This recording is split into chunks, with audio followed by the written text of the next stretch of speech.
गुणा, तू या जगातून निघून गेल्यावर आज 25 वर्ष होऊन मातीच्या बोल भिंती सुखा समाधानाचे स्वर उठून माझ्या निराशमय जीवनाला आशेची नवी पालवी फुटली. पण हे दिवस माझ्या सुखी संसारात दुर्दैवाचं वादळ आलं आणि पोटच्या पोराची जबाबदारी माझ्यावर टाकून तू या जगातून निघून गेली. तुझ्या पाठोपाठ या घरची लक्ष्मी गेली आणि दुर्दैवाने माझा पाठलाग सुरू केला. दुर्दैवाच्या चक्करमध्ये बाहेर पडला. जिद्दीने धडपडलो. पण आता पोराच्या बेताल विचित्र वागणुकीकडे पाहिलं की वाटतं परमेश्वरानं मला यापूर्वीच मरण दिलं असतं तर फार बरं झालं. आयुष्याच्या अखेरीला अशा मरण यातना भोगाव्या लागल्या नसत्या.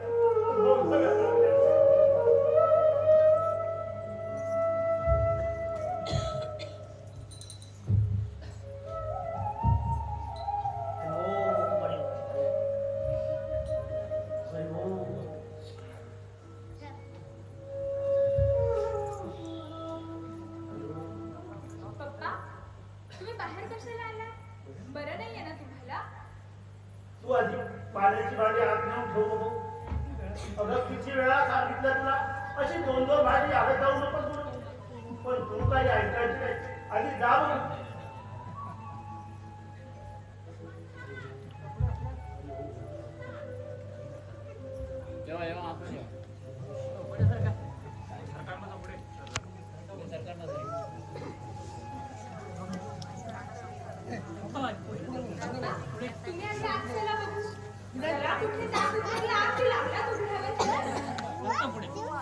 एका जागेवर बसून अवघडल्यासारखं होतं ना तरी कालच्या पेक्षा आज बरं वाटतं. जरा वाडीतून पाय मोकळे करू. घोरपड्याकडे जाऊ नये. 4 दिवसापूर्वी तात्या घोरपड्याने निरोप पाठवला होता. जायलाच मिळालं नाही. शेवटच्या घटका मोदक अंतराळ पडलेला माणूस अचानक काही कमी जास्त झालं तर भेट व्हायची नाही. हा पण माझी भेट झाल्याशिवाय तो काही मरायचा नाही म्हणा. एवढा माझ्यावर जीव आहे भूक नाही आहे मला. पप्पा गेले 15 दिवस बघते मी असं उपाशी पोटी राहून थकलेल्या जीवाला का दुःख देत आहात तुम्ही? अन्नावरची वासनाच नष्ट झाली आहे माझी. तुमच्या वागण्याचा अर्थच कळेनासा झालाय मला. अलीकडे घरात असून नसल्याप्रमाणे वागत आहात तुम्ही. ना कुणाशी काही बोलणं ना कुणाला काही विचार. खरं आहे सुरेखा, खरं. उभ्या आयुष्यभर मास्तरकी केली. दूर गुणाच्या वाटेवरून जाणाऱ्या अनेक विद्यार्थ्यांना त्या वाटेवरून परत आणलं. त्यांच्यावर सुसंस्कार घडवले. पण माझ्या कौटुंबिक जीवनाचा गणित सोडवण्यास मी अपयशी ठरलो. उत्तर न सापडणारं प्रश्नचिन्ह माझ्या समोर उभं आहे. आदर्श शिक्षक म्हणून नाव लौकिक कमावलेल्या माझ्या पोटी जन्माला आलेली माझी पोरं, जन्मदात्या बापाचं नाव लौकिक प्रतिष्ठा पाय गळी तुडवायला निघाली. माझ्या दुर्दैवाने माझ्यावर सुडच उगवलाय. सुडच उगवलाय. पप्पा तुम्ही जर असे धीर सोडून बोलू लागला तर मग आम्ही काय करायचं? नाही पोरी, नाही. मला धीर सोडून चालणार नाही. त्या दोन्ही कुलांगार कार्ट्यांची मला काळजी वाटत नाही. पण माझ्या पोरीसाठी ती आपल्या हक्काच्या घरी सासरच्या मंदिरात जाईपर्यंत मला जगायलाच पप्पा विलासदादा आणि गणेश आता काही लहान राहिलेले नाही. तुम्ही त्यांच्या चिंतेला व्यथित करू नका. मला खात्री आहे एक ना एक दिवस त्यांना त्यांच्या वागणुकीचा पश्चाताप होऊन चांगलं कुठलं आणि वाईट कुठलं हे त्यांना कळून चुकेल. तसं घडलं तर दुधात साखर पडल्यासारखं होईल. पण पोरांची वागणूक अशीच राहिली तर आजवर अब्रूनं दिवस काढलेल्या या पप्पाची मास्तराची अब्रू मातीला मिळेल. इज्जतदार घराला म्हणून पंचक्रोशीत ख्याती असलेल्या या घराच्या अब्रूदार भिंतीला बेअब्रूचे तडे जातील, बेअब्रूचे तडे जातील. या घराण्याच्या प्रतिष्ठेला कलंक लागलेला बघण्याचं धाडस आपल्या कुलस्वामिनीला कधीच होणार नाही. पप्पा, आपल्या वाडवडिलांची पुण्याई आपल्या पाठीशी उभी आहे आणि असं असताना दुर्दैवाच्या चक्रव्यूहाचा भेद करून संकटातून आपल्याला तारल्याशिवाय ती राहणार नाही. पुढं काय घडणार आहे ते कोणी सांगावं? कुणाच्या दैवात काय लिहिलं आहे हे जाणण्याची शक्ती माणसाच्या अंगात असती तर पावलोपावली माणुसकी पायगळी तुडवायला निघालेल्या माणसानं देवालाही लातेच्या ठोकळीनं उडवलं असतं. पण माणसाला आपलं भवितव्य जाणता येत नाही म्हणून संकटाच्या वेळी तरी ना माणूस देवाचं नाव घेतो.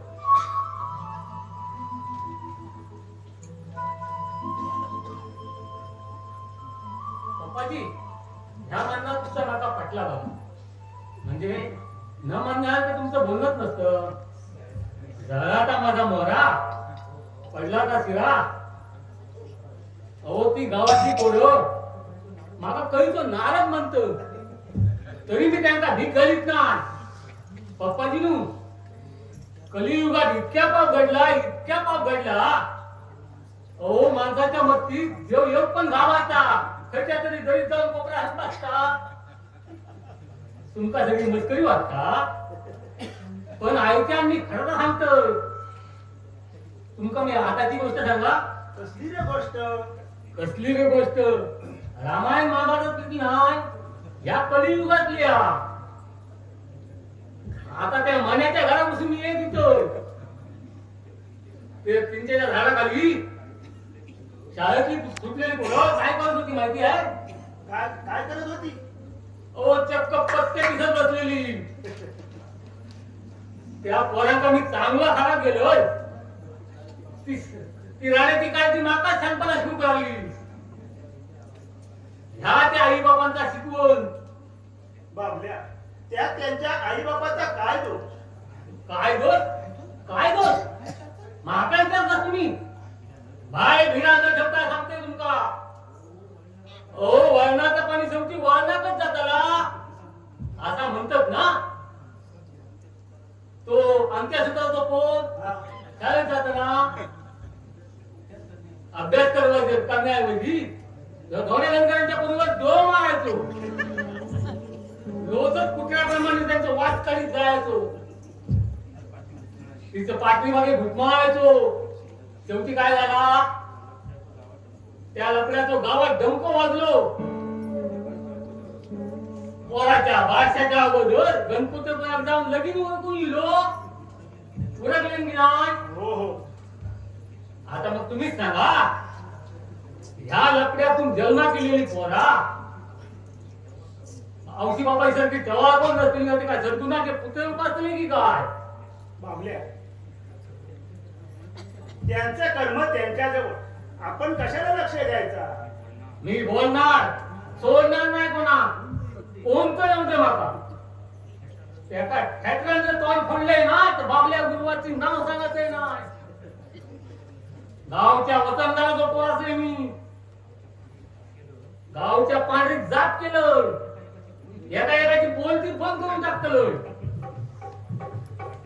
वाटेल त्यावेळी धावून यायला देव काय रिकाम टेकडा नाही बाबल्या. ह्या माननावरनं पटला तुमचा.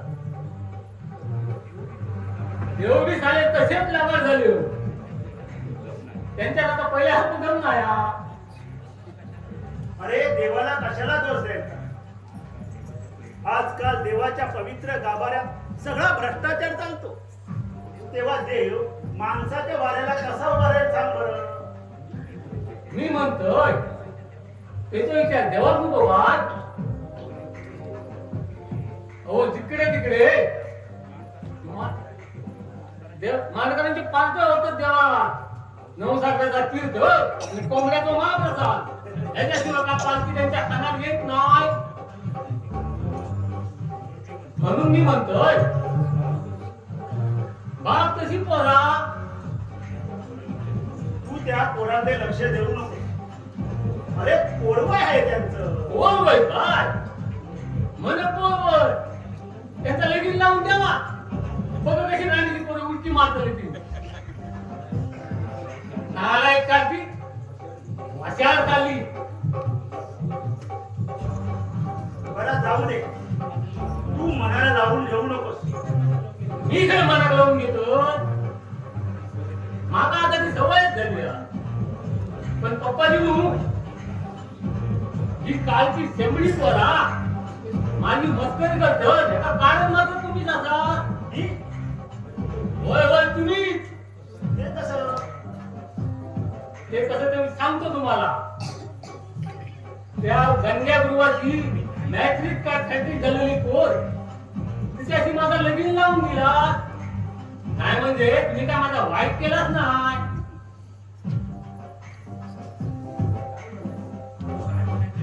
मग तुला नेमकं म्हणायचं आहे का? शिरा पडली ती माझ्या तोंडावर.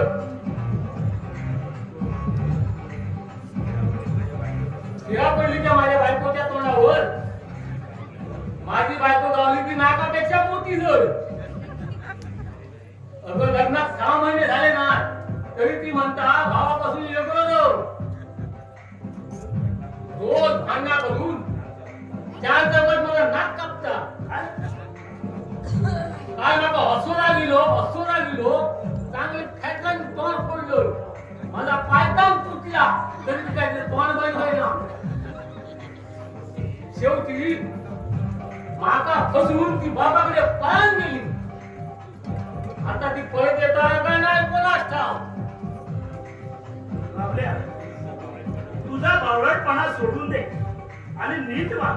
अरे बायको कुठे जाणार? आपोआप परत ये. येईल म्हणजे काय तिथो बापूस परत येईल. मी सोडत नाही की का आपल्या गुरुवाची जबान आहे. बायको आपल्या पावलां परत येऊसाठी त्या 7 वराच्या संबंधात तुमच्या पिसाचं कोमोदून दाब सोडलं. बायको आपल्या पायात परत येऊ होईल म्हणून. नाही जर परत दिली गुरुवाच्या अवलादीचा नाव सांगत येणार. आता तू मला हेच सांगायला आला होतास का? त्या मारी असा होता बघा.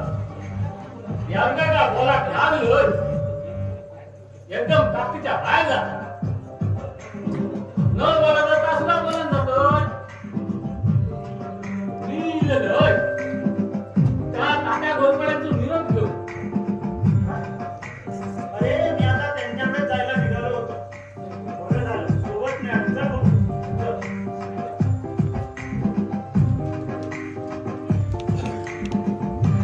सुरेखा? अरे हे सुरेखा. आलेच हा. मी जरा तात्या घोरपड्यांकडे जाऊन येतो. लवकर या हा. हो हो लवकर.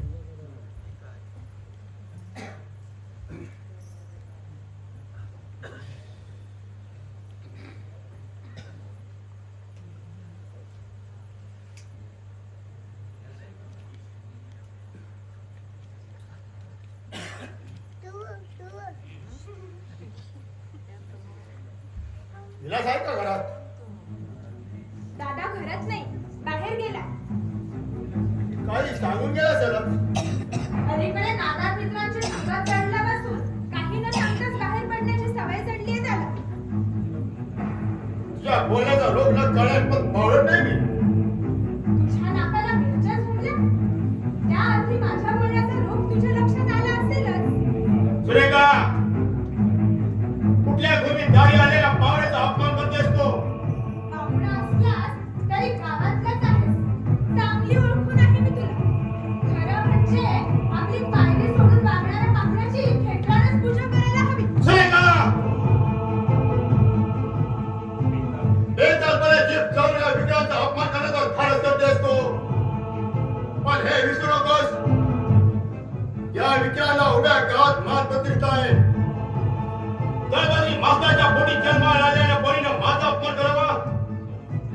कधी सहन करणार नाही मी. अपमान करून घ्यायला इथं कोणी थांबण्याचा आग्रह केलेला नाही. लोचट कुत्र्याप्रमाणे इथं घुटमळत राहण्याऐवजी चालता हो इथून. सुरेखा, विलासराणी माझी खास मैत्री आहे. मानलं देतोय तो मी. त्याचा अपमान असा, त्याचा अर्थ असा नव्हे तू माझा अपमान करावा. बोलायला दूध पीत नाही सुरेखा. तुझ्या ओठावरले शब्द जरी गोड असले तरी काळजात विष आहे विष. ओवाळून टाकलेलं कुलांगार कायट म्हणून उभ्या गावात तुझ्या नावाचा डंखा वाजतोय डंखा. सुरेखा, कुणाची पिशाच आहे माझ्या नावानं डंका करण्याची. दादाला दारू आणि तसा कुणी प्रयत्न केला तर त्याचा दाखल ठेवण्यात आला मी. दादाला दारूचा जुगाराचा नाद लावून आमच्या सुखी संसारात विष निर्माण करणारा कुटील कारस्थानी माणूस आहेस तू. माझ्या खोटे खोटे आरोप करून माझ्या नावाने दगड फोडण्याचा प्रयत्न करशील तर तुझे दात कसे घालेल. एका आदर्श शिक्षकाच्या पोटी जन्माला आलेला मुलीनं माझा अपमान करावा. हे बघाय, पप्पाजी प्रमाणे विलास भाव टिकाव नाही. एक शब्द न बोलता चालायला लागेल मग. तुझ्या मुकड्याकडे बघत बसायला रिकाम टेकडा नाही मी. पण माझ्या इशारा नीट लक्षात ठेव. संधी मिळाली तर फुकट घालवणार नाही. आता विलासला सांगून तुझी खांड उतरतो. तुझ्यासारख्या नीच हलकट माणसाच्या हातून दुसरं आणि काय होणार. दुसऱ्याच्या काडीनं तिसऱ्याच्या घराला आग लावून मजा बघत बसणारा डोंगावळा आहेस तू. सुरेखा, नीट माझ्या इशारा नीट लक्षात ठेव. विक्रांत म्हणतात मला. दुसऱ्याच्या सुखी संसारात विषारी गरळ ओकणारा काळतोंड्या नाग आहेस तू. या नागाच्या शब्दात पाय देऊन त्याला सुरसंतापाच्या भावनेवर चालत आलेस तू. हा साप तुला दौड करायचा झाला नाही. कोण तू? ओळख पटली माझी. मला नाही कोणाच्या ओळखीची गरज. अरे तुला नसली तरी मला आहे ना. अरे सावकाराचा बेटा आहेस ना तू. लय कुशीत कळतंय मला. एक दिवस त्याचा जॉब देईन मी तुला. विक्रांत, माझो मला जाऊ दे. माझी माणसा आज संध्याकाळी विलासला बरोबर घेऊन दारूच्या नशेत कुणाला बोलत होतास? कुणाला? तू तर मला विचारणारा. पुन्हा बोललास तर जीभ उपटून हातात देईल. समजलं ना? सरमबाई माझं सोड न सोड. नाहीतर काय रे कोंबडी चोर? कुणाला उठवतोयस? कुणाला? कोंबडी बंगाला मला झुरळ टाकेल तुझी. एकनाथ, तू काय त्या हलकटाच्या नादी लागलायस. इकडे ये. अरे घरात कुणी नाही याचा फायदा उठून अरे हिच्यात नादीला तिच्यात नादी. मेघनाथ, विक्रांत, मेघनाथ, तुझी मुंबईची दादागिरी इथं चालणार नाही. आता कुठं जातोस का देऊ एक देऊन? एकनाथ, जाऊ दे त्या हलकटाला. तू काय त्याच्या नादी लागलायस. लोकांच्या पोरी बाईक छेड काढायला त्या का बेवर्षी गाई मस्त वाटल्या की काय? हो, फार बाजारात भोकाट सुटायला काही मशीप्रमाणे वावरत असतात त्या भावण्या त्याला कुणी धावा लावण्याचा प्रयत्न केला पण तुझ्या पोटात का दुखतं. चांगलं औषध दिल्याशिवाय तुझी पोटदुखी थांबायची नाही. हे? काय म्हणला? या माझ्या मुंबईपर्यंत भूल देणारे. सुरेखा, सुरेखा, अरे क्या बोलत का नाही? एकाएकी काय झालं? राग आला की काय? तुला कुठे कुणाच्या रागालोभाची पर्वा. 4 दिवस झाले तुला मुंबईवरून इथे येऊ. आमच्याकडे इथे यायला आज सवड मिळाली होय. तू रागवणार याची जाणीव होतीच मला. पण 11 दिवसापासून धावपळ झाली आहे माझी. 2-3 दिवस तालुक्याला गेलो होतो मी. भुजंगरावाच्या केस होती ना कोर्टात. नाहीतर तुला भेटायला आल्याशिवाय राहिलो असतं का? अगं इतक्या दूर मी मुंबईला होतो तरी तुझ्या पासून एक दिवस तुला जात नव्हता माझा. तर म्हणे तुझ्याशिवाय एक दिवस जात नव्हता. जसं काही कोणाला खरंच वाटेल. तुला नाही खरं वाटत? कसं मला खरं वाटेल? गेल्या वर्षभरात 4 अक्षराचं खुशालीचं पत्र लिहायला सवड नाही मिळाली तुला. मुंबईच्या धावपळीच्या जीवनात पत्र लिहिण्याच्या मनस्थितीत नव्हतो मी. दिवसभर नोकरीच्या खटपटीत भटकायचं आणि संध्याकाळी निराशपणाने घरी यायचं.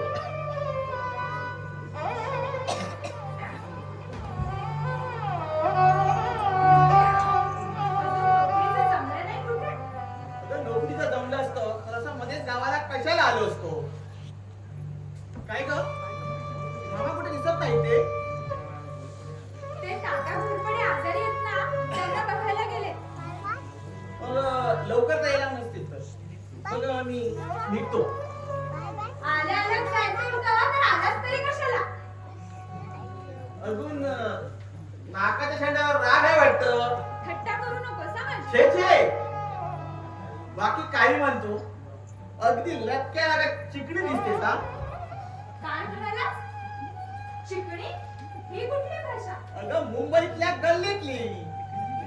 अगं चिकणी म्हणजे देखणी. सुरेखा एका गोष्टीचं मला अजून आश्चर्य वाटतं. तू एवढी वयानं वाढलीस पण कधी लहानपणीची सवय अजून गेलेली नाही. कसली सवय? जरा काय झालं की नुसतं कोपऱ्यात बसायचं. तुला नाही कळायचं ते. तू मुंबईला गेल्यापासून तुझं पत्र आलं का? रोज पप्पा मला विचारायचे. नाही म्हणून सांगताना माझ्या मनाला काय वाटायचं ते मलाच नाही. एक खरं सांगा, मुंबईला कधी माझी आठवण आली का रे तुला? आठवण कुठल्या आता विचारतेस तू? आत्तेनं आपल्या लहानपणापासून जोडलेल्या नात्याचा अर्थ कळला नाही तुला? सुरेखा भावी जीवनातील अनर्थ टाळण्यासाठी स्पष्टच बोलतोय मी. आपल्या लहानपणी माझी आई तुला सून म्हणून चिडवायची पण कोण वयाची नाती थोरपणी हे आता कळायला हवे तुला. मेघना, काय बोलतोस तू हे? मागाहून तुझ्यावर करून बसण्याची वेळ येऊ नये म्हणून वेळी तुला स्वप्नातून सावध करतोय मी. नात्यानं तू माझ्या मामांची मुलगी असलीस. तू जगाच्या दृष्टीने एका आदर्श शिक्षकाची मुलगी आहेस. मामांच्या घरी श्रीमंती नसली तर तरी आपल्या नावलौकिकाच्या जोरावर ते गर्भ श्रीमंतांच्या कोणती सैनिक जोडू शकतात. आपली बहीण श्रीमंतांच्या घरची सून व्हावी असं वाटणाऱ्या आपल्या भावाला आपले संबंध आवडणार नाही. माझ्या भावाबद्दल मीही खात्री देऊ शकत नाही. ज्यांना स्वतःच्या आयुष्याची चिंता नाही ते आपल्या बहिणीच्या भवितव्याची काय पर्वा करणार? पप्पांबद्दल मात्र मला पूर्ण खात्री आहे. माझ्या इच्छेविरुद्ध ते कधीच निर्णय घेणार नाही. तरीही तू विचार कर. अगं माझ्यासारख्या दळबती माणसाकडून कसलं सुख लागणार? मन समाधानी असेल तर माणूस दारिद्र्यातही सुखा समाधानाने आयुष्य जीवन जगतो. मी माझे सर्वस्व तुझ्या चरणी वाहिले. देवाच्या चरणी वाहिलेलं हे फूल कुणाच्या तरी पायदळी उडवलं जावं तुझ्या मनाला पटतंय का बघ? माझ्याशी लग्न करण्याची तुझी इच्छा नसेल तर असे आढेवेळे घेण्यापेक्षा स्पष्टच नाही म्हणून सांग. सुरेखा एकनिष्ठ प्रेमाची पूजा मानणाऱ्या तुझ्यासारख्या भाव वेड्या मुलीला दुखून दुसऱ्या मुलीबरोबर लग्न करायला वेडा नाही. खरं सांगतोयस तू हे? हो तुला नाही खरं वाटत? वेडी कुठली सुरेखा. दादा, दादाला खड्ड्या तुझं काय चाललंय ते? मी काय केलं? क्षणापूर्वी तुरु तुरु बोलत होती कसली तुझी? दादा काय केलं मी? उलट मलाच विचारतेस काय केलं म्हणून? ही ते याच्या अगोदर काय चाललं होतं तुझं? दादा तुझा काहीतरी गैरसमज होतोय. कपाट फोडू दे. पुढे बोललीस तर दारू पीत असलो तरी माझे कान आणि डोळ्यातून शाबूत आहे. समजलीस? माझ्या तोंडाकडे बघत काय राहिलीस? पप्पांच्या नाण्याने फार छपारून गेली आहे तू. कानाला लाव माझ्या डोक्यासमोर. आणि तर ऐकू येत नाही तुला? मी काय रे नको बा? तुझं काय येतं? तू कशाला जमला तिथं? विलास, देवाने तोंड दिलंय तर नीट बोल. तुला रे मामांना भेटायला आलोय मी. मामाच्या भाच्या मला मोठमोठं समजू नकोस. निमित्त मामाला भेटायचं आणि डोळा मामाच्या पोरीवर. मी काय सांगतो ते नीट ऐक. पप्पा काही म्हणाले तरी तुझ्यासारख्या भिकाऱ्याची सुरेखाचं लग्न लावून द्यायला मी कधीच तयार होणार नाही. सुरेखा काय धुळी पांगडी की आली नाही. समजलं? विलास, आज बजावून ठेवतोय.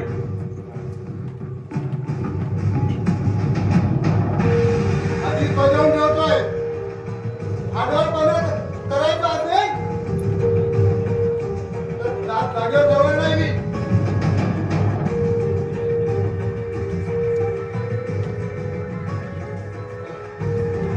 एकनाथ, परत सुरेखाच्या वाटेला जाची तंगडी लंगडी करून ठेवे. मशीन आहेस म्हणून घोगडात ऐकून घेतोय. पुन्हा हे शब्द मामाला कळले तर काय होईल? हातात पाडणार आहे की धरती दुबंगणार आहे? कळतंय का तुझ्या मामाला? आदर्श शिक्षक म्हणून त्यांच्या नावात जर नावलौकिक असला तरी पोटच्या पोरांची पर्वा आहे कुठे त्यांना? ठीक आहे, मामा आल्यावर येतो. अरे जा!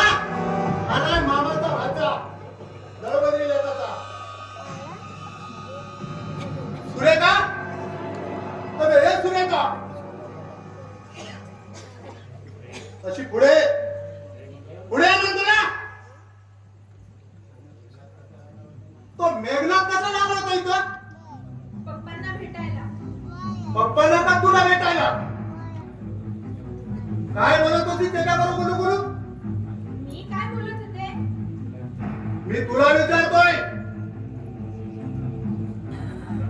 घरात कुणी पुरुष मारून करताना त्या उपन सुंबाबरोबर गुलू गुलू गोष्टी करताना घराण्याच्या रीतीरिवाजाचा विचार केला कधी? मेघनाथ बरोबर मी बोलले तर बिघडलं कुठं? तो काय कोणी करताय का? पडदा नाही तर घरी जावाय आहे. आमचा आते भाऊ असला तरी गडबडी आहे एकाचा. त्यांच्याबरोबर जास्त जवळ केलेली मला चालणार नाही. यापुढे माझ्या शब्दाबाहेर तुझी वागणूक दिसली तर तू आहेस मी. समजलं?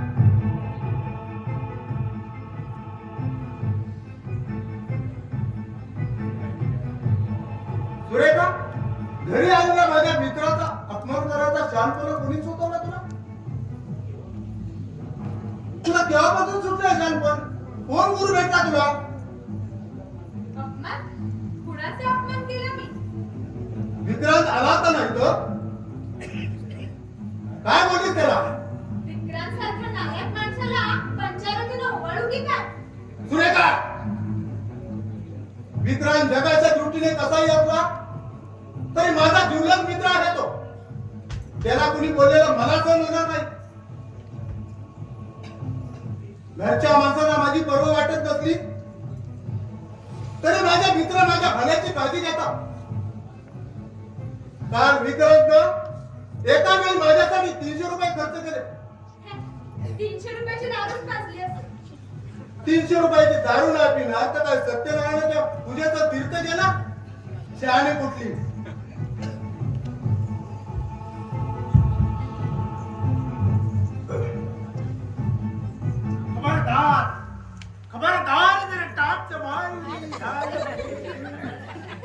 उडकल्या राई लाई खबरदार कर टाक मारी डाल प्ले किंदळ्या उडकल्या राई राई हा आला वेळा. मी राजा आहे. मी राजा आहे. हा आला वेळा. खामोश सेनापती. या विक्रमपूरच्या चक्रम राजाला कोण वेळा म्हणतोय? वेळा नाही तर काय दीडशाला. प्रधानजी हा थोडी मोठा घाल घेऊ या विक्रमपूरच्या राजाचा अपमान करतात तुम्ही. त्या कर्म चांडाळाला हत्तीच्या पायाखाली द्या. हे लगाम जीप चालवणारे कडे नोट करा. वासू, तुझी तब्येत बरी नसताना तू असा बाहेर कशाला भटकतोय? ताई साहेब खबरदार. माझ्या तब्येतीला काय झालंय? मी अगदी धनधाकट आहे. म्हणी चिंता फक्त एकाच गोष्टीची. जिथे जातो तिथे सारे लोक सारी जनता म्हणते वेळा आला. माझी अवेळेला तवाई केली जाते. वेडा नाही तर काय? वेड्याला काय आणि वेगळी दोन शिंग असतात? प्रधानजी बघता का ह्याही तलवार आणि आम्हाला वेळा म्हणणाऱ्या राजकन्याची उडवा मान. महाराज आपण आपल्या रागाला आवर घालावा. वा राजकारण्याच्या हातून काही आगळी घडली असेल तर मी आपली क्षमा मागतो. प्रधानजी चूप बसा. तुम्हाला क्षमा होण्याचं कारण? महाराज, मी आपले पाय धरून क्षमा मागते. नका ताई साहेब. व आपल्या पायाचं तीर्थ घ्यावं अशी आमची राय. असं भलतं सलतं बोलून या युवराजाचा अपमान करू नका. आपल्या चरणाचं पाणी तीर्थ म्हणून घ्यावं. आपले पाय धरून आपला आशीर्वाद ठेवा. ही तर खरी आमची लायकी असताना आपण आमचे पाय धरण्यात उत्सुक आहात हे आमच्या मनाला पटत नाही. महाराज, मग आता मी सांगेन तसं करा. बोला ताई साहेब. आपल्या शब्दाबाहेर जाण्याचं धाडस आम्ही कधीच केलं नाही याची खात्री असू द्या. तसं घडलं तर आम्हीच का स्वर्गात गेलेले आमचे पूर्वज देखील डायरेक्ट स्वर्गातून नरकात जातील.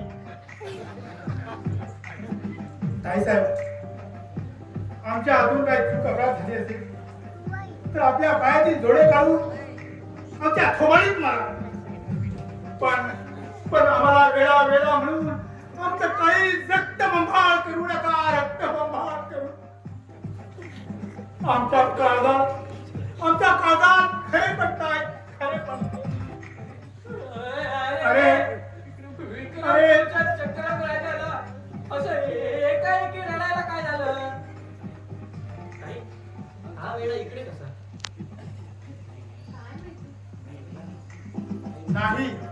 नाही मी भेडा नाही. मी राजा आहे. सेनापती प्रधानजीच्या कारस्थानी कटात सामील होऊन तुम्ही आमच्या गळ्याभोवती सुरेख फिरू पाहताय.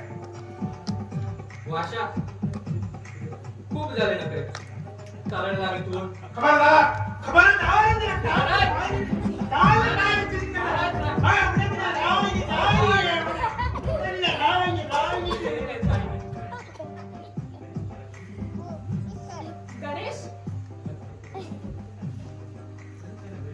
गणेश, याला घरी नेऊन सोड. बोलून याला काय कळणार? बिचाऱ्याची अशी अवस्था झाल्यापासून याच्या घरातले तर त्याच्या मरणाची वाटच पाहतात.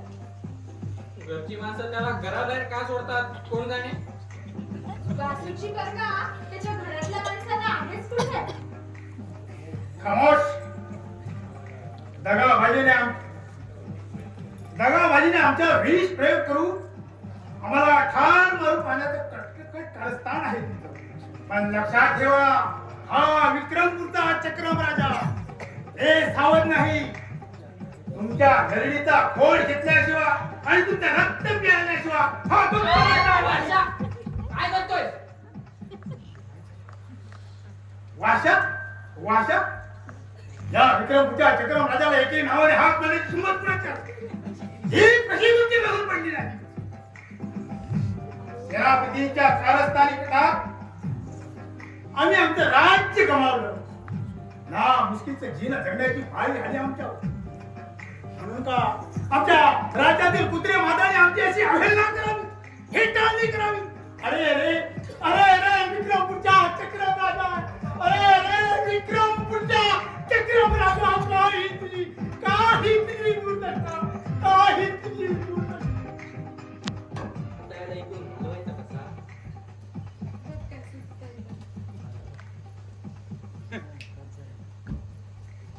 महाराज महाराज दगा झाला आपल्या राज्यावर आक्रमण केलं दुश्मनाच्या.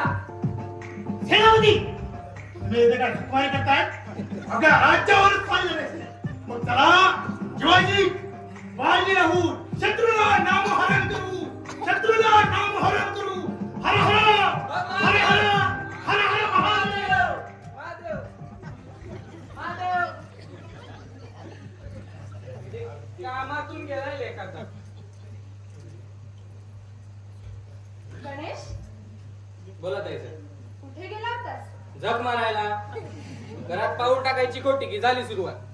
म्हणजे काही विचारायचं नाही उगाच डोकं तापवू नको माझं. डोकं जागेवर आहे का तुझं कामावर गेला नाहीस आज नोकरी सुटली माझी. नोकरी सुटली सुटली म्हणजे मीच सोडली. त्या मॅनेजरच्या थोबाडीत मारली. काय मॅनेजरच्या थोबाडीत मारलीस तू साल्याचे दातच घशात घालणार तू पण तेवढ्यावरच वाचलाय तो. दुकान सोसायटीचं आणि कायदा त्याच्या घरच्या बापाचा. त्या भुजंगराव पाटलाची साथ आहे ना त्याला. गिरायकाला सांगतो तांदूळ नाही साखर नाही आणि माझ्या डोळ्यात एकच खोट्या पावत्या बनवून सगळा माल काळ्या बाजारात विकतो हरामखोर. तो भुजंगराव पाटील सरपंच झाल्यापासून चांगलंच फावलंय त्याचं. अरे पण तुझी नोकरी सुटली हे पप्पांना कळलं तर काय वाटेल त्यांच्या मनाला त्यांना वाईट वाटेल पण मला त्याची पर्वा नाही.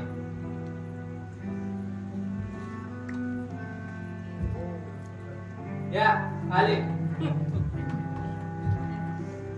पप्पा इतका वेळ कशाला बाहेर थांबला लवकर यायचं ना थकला असाल ना तुम्ही या वयात जरा चाललं तरी खूप थकल्यासारखं वाटत. खरं म्हणजे म्हातारपणाचे दिवस सुखा समाधानात जावं असं प्रत्येक माणसाचं स्वप्न असतं पण विधी लिखित असतं ते का कुणाला चुकलं. आज माणूस चंद्रावर जाऊन पोचला पण चंद्रावर पोचलेल्या माणसाला स्वतःच्या कपाळावरच्या नशिबाच्या रेषा बदलता येत नाही. तोपर्यंत या विद्यार्थ्याच्या इच्छेप्रमाणे चालणार आहे या जगाचे राडगाड.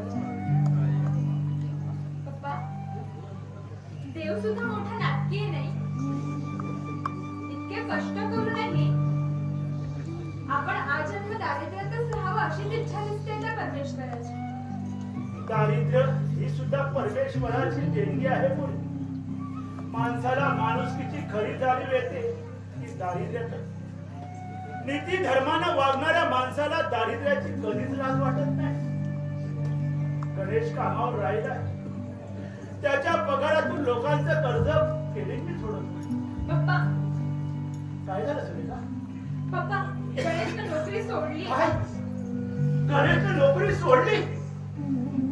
अरे आबासाहेब कुलकर्ण्याला मी दिलेल्या शब्दाचा बोध राखलं नाही ते. आता कुणाच्या आशेवर कर्जदाराला तोंड देऊ मी? पोराची अशी विचित्र वागणूक बघण्याऐवजी माझे डोळे कायमचे मिटले असतात. पप्पा असं अभद्र बोलू नका बोलू नको तर काय करू? मला आठवतं विलास 7 वर्षाचा होता तू 3 वर्षाची आणि गणेश अवघ्या वर्षाचा असताना तुमची आई या घरची लक्ष्मी हे जग सोडून गेली. आईच्या मायेला पोरक्या झालेला तुम्हा पोरांना मायेची उणीव जाणू नये म्हणून कधी उपाशी पोटी राहू दिलं नाही. पोटची पोरं शिकून द्या मोठी होती कर्तव्य होती. माझ्या कष्टाचं चीज होईल, माझ्या कष्टाचं चीज होईल. म्हातारपणाचे दिवस सुखा समाधानात जातील. पण आता या पोराचं बेताल विचित्र वागणूक बघितलं की वाटत मला यापूर्वीच मला दिलं असतं तर फार बरं झालं असतं, फार बरं झालं असतं.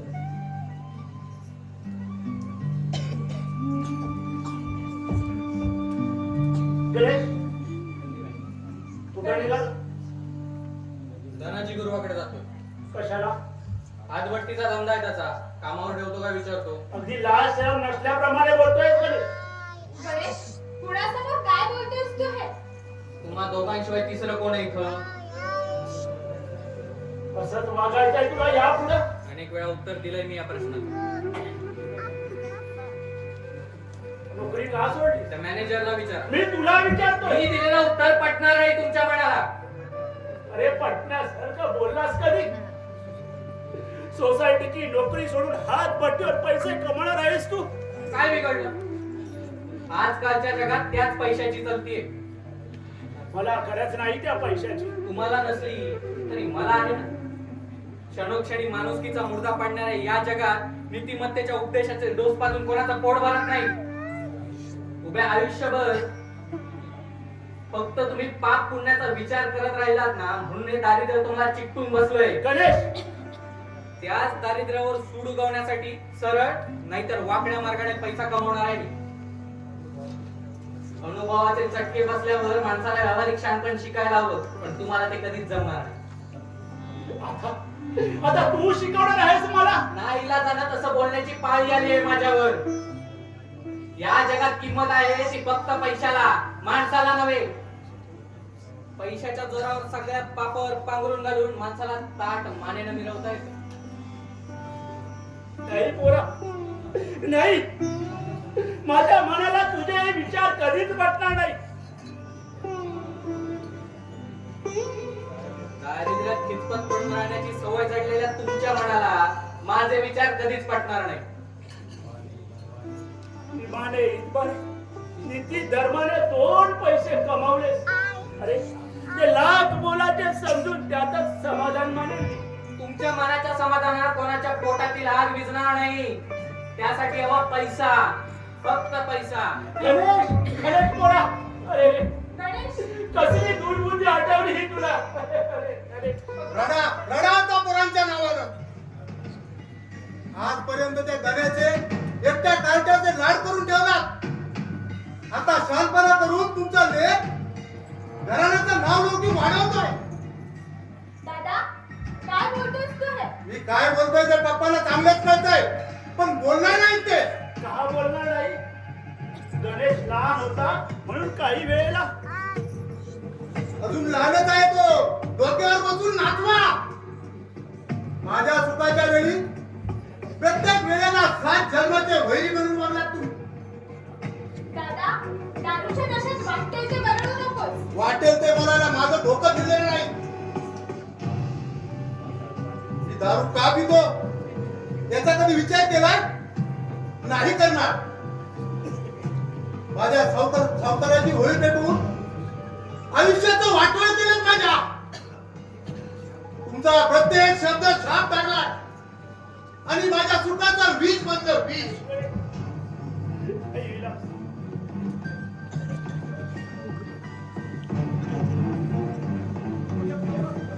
अरे अरे कुठल्या भ्रमात बोलतो आहेस तू?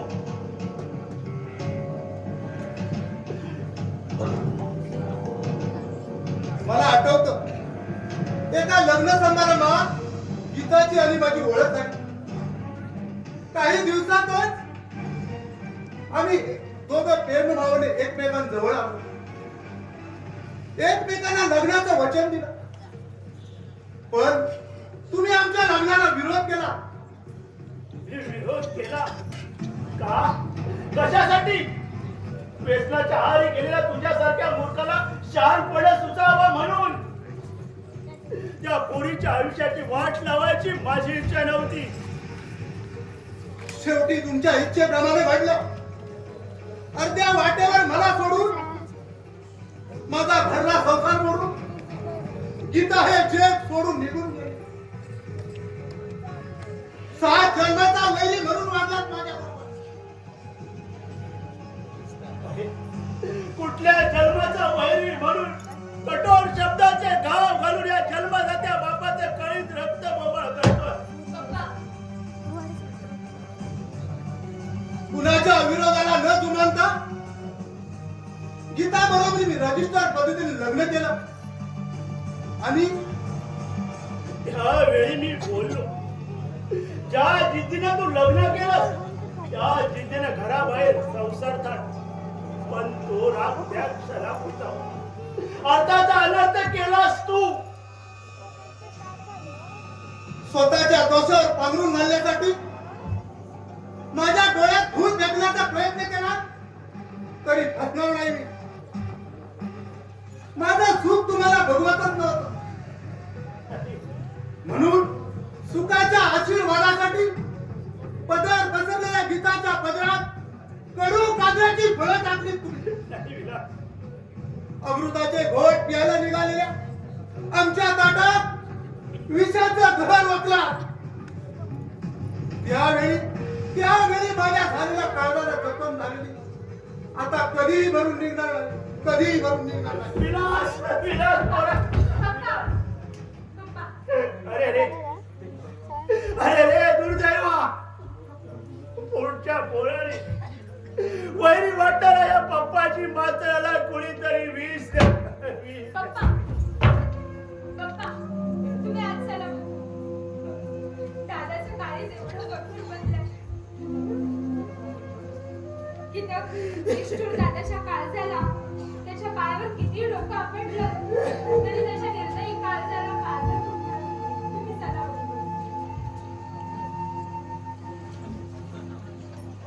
पाली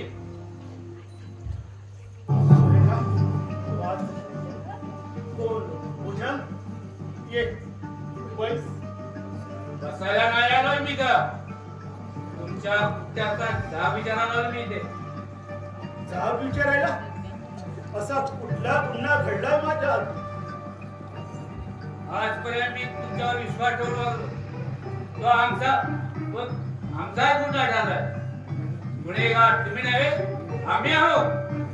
पप्पाजी आजवर भोळ्या शंकराचा अवतार धारण करून लोकांकडून सहानुभूती मिळवली, मान सन्मान मिळवला, पण तो आता तो भ्रमाचा भोपळा फुटलाय. पूजा, तुझ्या बोलण्याचा अर्थ कळला नाही मला. काय बोलायचं आहे ते स्पष्ट बोल. आणखी काय प्रश्न बोलायचा आहे? आमच्या विरोधात गावात खोट्या खोट्या अफवापासून आमची निंदा लावण्याची केली. आम्हाला नाव विरोधाचा विळा उचललाय तुम्ही. म्हणे रेटिंगच्या दुकानात मी काळा बाजार करतोय, ग्रामपंचायतच्या कारभारात खोटी बिलं बनवतोय, रस्त्याच्या बांधकामात अपराध करतोय. असं कोण म्हणाल? कोण म्हणाला? ओ तुमचा तो कार्टा गण्या माझ्या नावाचा डंका वाजवतोय गावात. गावात सामने येतात दारूच्या दुकानात म्हणे माझा भागीदारी आहे. पूजा, अरे 4 पैसे कमवतोयस तू. आजूबाजूच्या 10-20 गावात लोक तुझ्या शब्दाला किंमत देतात.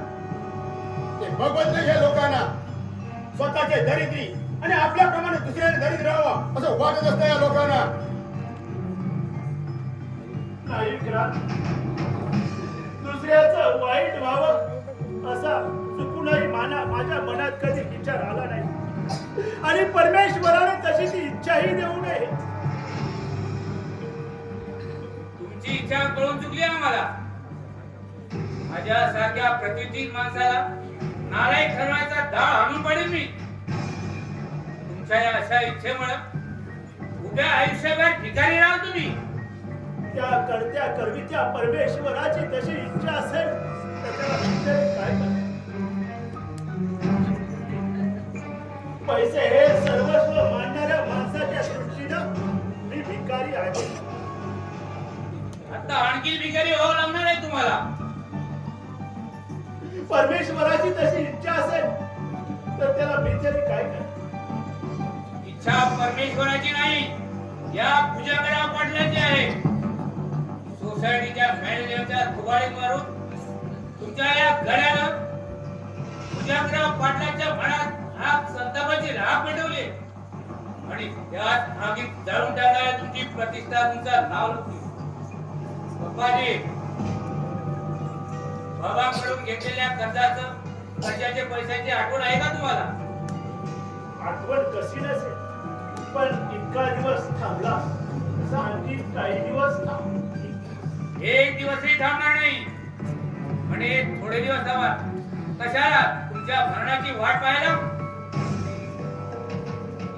हो, म्हणजे त्यांच्यावर पैशाला मुठपाती द्यायला पाहिजे. पप्पाजी, यापुढे माझ्या पायावर डोकं आपटून जीव दिला तरी कर्जाच्या बाबतीत तुमची दया केली जाणार नाही. अरे, उभ्या गावात लांडी लबाडी करून गोरगरिबांच्या अडल्या परिस्थितीचा फायदा उठवून त्यांच्या मानामुंडे राक्षस रूपी गावगुंड तुम्ही गावगुंड. तुम्हाला कुठे आठवणार दया माया? मेहनत बेडमीच्या ह्याच्यापासून ओरडणार घाबरत नाही मी. मामा, काय झालं? दात काही बसले असेल त्यांची. पुन्हा हे शब्द उच्चारलेस तर तुझे दात मी जागेवर राहणार नाही. मेहनत आमच्या व्यवहारात नाक दुखवण्याचा प्रयत्न करू नकोस. त्याचा परिणाम चांगला होणार नाही. मेघनाथ, तू काही बोलू नकोस. नाही मामा, तुमच्या डोळ्यात पाणी नाही तर काय कडक प्रसंग घडलाय तो कळायला हवंय मला. त्यांची दाखडी उडत नसेल तर मला विचार. विलासच्या बायकोच्या आजारपणा पप्पाजीने माझ्या बाबांकडून कर्ज घेतलं होतं ते परत हवेत मला. किती दिवसाच्या मुदतीत? उद्याच बिलात काही नाही. आजपर्यंत थांबलो हीच मेहरबानी समजा. एखाद्याच्या आल्या गोष्टीचा फायदा होतो त्याला माणुसकी म्हणत नाही. भुजंग, तिथं माणुसकीचा प्रश्न उडत नाही. हा सरळ व्यवहार. अशा व्यवहारात कुणाची भाईबिड्या ठेवत गेलो तर मला एक दिवस भिकेची झोळी घ्यावी लागेल. भुजंग, अरे अशा पैशाच्या अभिलाषानं माणुसकी पाय तरी थोडं इतकं कसे जंगली जनावरांप्रमाणे वागतात तुम्ही. ऐकलंस ना भुजंग? उपकार करतेला जंगली जनावर म्हणे मास्तर लोकांना. आम्हाला जंगली जनावर म्हणणे इतकं मात चढले आहे का? अशाने एक दिवस चरबी झडेल तुमची. पप्पाजी, तुमचा हा उर्मिळ भाचा या भुजंगराव पाटलाचा अपमान करण्याचं धाडस करतोय. गावात पाहुणा येतो, बेलगाम चालणाऱ्या त्याच्या जिभेला वेळेवर घाला, नाहीतर गावात फिरणं कठीण होऊन जाईल. अरे ही जन्मी दुसऱ्या कुणाला द्या. अरे माझ्या वाट्याला जाण्याचा दुसरा जन्म घ्यावा लागेल. असं काय? भुजंगराव पाटील म्हणतात मला. माझ्या वाटेत आडवा आहे तेडी बात करण्याला मी सरळ जाऊ देत नाही. भुजंग, वाटेत उभं राहून हाड चघळणारी तुमच्यासारखी कुत्री भुंकण्यापलीकडे काहीच करू शकत नाही. हे भुंकणारी कुत्री नव्हे, विषारी साप आहे साप. हे तुझ्यासारख्या गारोड्याला डोक्याच्या राहणार नाही. आणि सापाचे दात कसे घशात घालायचे ते गारुड्याला चांगलंच माहित असतं. हरामखोर, खरं सांग, दत्ता मांडवकरांच्या दारूच्या धंद्यात माझी भागीदारी आहे अशी माझ्या नावाची निनावी तक्रार कोणी केली? मला माहित नाही. तुला माहित नाही? शर्ट सोड माझा. नाही सोडणार. नाही तर गणेश, सोड त्याला. तुम्ही एक शब्द बोलू नका. हे गावगुंड तसे कबूल व्हायचे नाही. खऱ्या कोट्याची शहानिशा करायला दत्ताला तिथे हजर करतो. ते जा. पप्पाजी, तुमच्या या उर्मटपणाने सरळ सरळ वर पत्करला माझ्याशी. त्याचा बंदोबस्त करायला वेळ लागणार नाही. चाल विक्रांत, एक षडवा येथे थांबायचं नाही. तर थांबायला नारे बदल नाही हातात. ते कळेलच आता. पप्पाजी नीट काम देऊ नाही का 2 दिवसात जर माझ्या पैशाची परतफेड केली नाही तर आजच्या अपमानाचा बदला घेणार मी आजच्या अपमानाचा बदला घेण्यासाठी लोकांच्या दारोदारी भीक मागायला लावेल तुम्हाला जा मित्रा वेड्या पोरांचं बोलणं मनावर घेऊ नकोस. वेळी पोरं नाही फार शहाणे आहेत ते. अरे तुमच्याबद्दल विचार मात्र नाही. मुंबईला जाऊन आल्यापासून तुझी भीक फार वळवायला लागलीये. मुंबईचा पाणी लागलं वाटतं. अधिक सभा होऊ याचं वाटत असेल तर चालतं आहे तर. पप्पाजी या अपमानाचा जाब तुला द्यावाच लागेल. माझ्यावर दया कर भुजंग. पोरांचं बोलणं मनावर घेऊ नकोस. माझ्यावर क्षमा कर. अरे मी पाय धरतो म्हणजे पाय धरतो. मामा मामा कुणाचं काय करता तुम्ही मामा. आधी जाणून म्हणून लाथ मारायची आणि मागावर हात जोडायची ही आहे का तुमच्या घराण्याची. पण आता माझ्या निर्णयात बदल होणार नाही. चल मित्रा.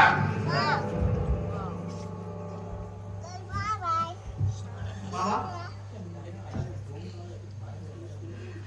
मामा त्या नालायक दोन काळाचे पाय धरणार तुम्ही. अरे वेळात तशी आली होती. अडल्या वेळेला एकनाथ महाराज यांनी कडवाचे पाय धरले होते. विचार माणसाचे धरले तर बिघडलं कुठं. तू उगाच बोललास ना. उगाच बोला. काय वापरो करते तेच बघायचंय मला. मी तुमच्या पाठीशी आहे. असणारच चोराचा भारी लागणार तू. सुरेखाकडे पापी नजरेने बघणारा डोम कावळा. विलास अरे तू शुद्धीवर बोलतो आहेस. दारू पिऊन मी शुद्धीत आहे. साला धनाजी गुरव मला मानला म्हणून सांगतो काय. साल्याची भट्टी उलटी करून आला. लास ए, आमच्या घरगुती भानगडीत पडशील तर तुझे दात जागेवर ठेवणार नाही. समजलं. पप्पाजी पप्पाजी पप्पाजी पप्पाजी काय झालं बाबल्या? काय झालं बाबल्या? तो गणेश गणेश गणेशचं काय झालं? धन्या गुरुकडे जात होता. धावत पळत जात होता. इतक्यात समोरून धनगराचा बैल आला आणि गणेशला शिंग मारलं. गणेश गरीब